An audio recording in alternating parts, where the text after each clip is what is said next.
নূর হোসেন লিখেছেন, আমি একটি সামাজিক সঞ্চয় সংঘের সাথে যুক্ত আছি। এখান থেকে 1 লক্ষ টাকা ব্যাংকে জমা রাখা হয়েছে।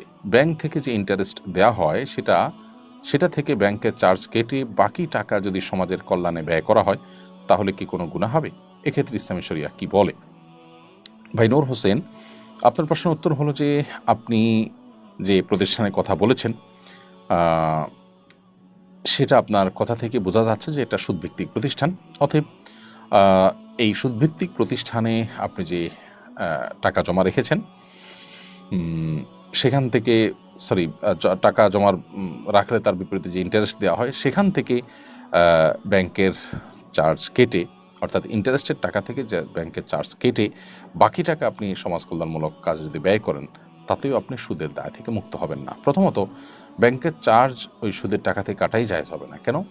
কারণ ব্যাংক আপনাকে যে চার্জটা করে সেই চার্জটা কেন করে? সেই চার্জটা এজন্য করে যে আপনার টাকা রক্ষণাবেক্ষণ, লেনদেন, হিসাব সংরক্ষণ এগুলোর জন্য চার্জ করে। তো সেই চার্জ তো আপনার বলতে পারেন আপনি সেটা তো সার্ভিস চার্জ। তো আপনি সার্ভিস নিচ্ছেন কিন্তু চার্জ দিচ্ছেন হারাম টাকা থেকে। তাহলে সার্ভিসের বিনিময়ে আপনি সুদের টাকাটাকে ব্যবহার করছেন। তার মানে আপনি উপকারটা দিন শেষে আপনিই ভোগ করছেন সুদের টাকার। তো সেটা জায়েজ হবে না। এজন্য ব্যাংকের যে চার্জ সেটা আপনাকে নিজেকে দিতে হবে। আর সুদের যে টাকা সেটা পরিপূর্ণই সওয়াবের নিয়ত করা ছাড়া দান করে দিতে হবে। আর পারতপক্ষে কোনো সুদী প্রতিষ্ঠানের সাথে লেনদেন করা জায়েজ হবে না।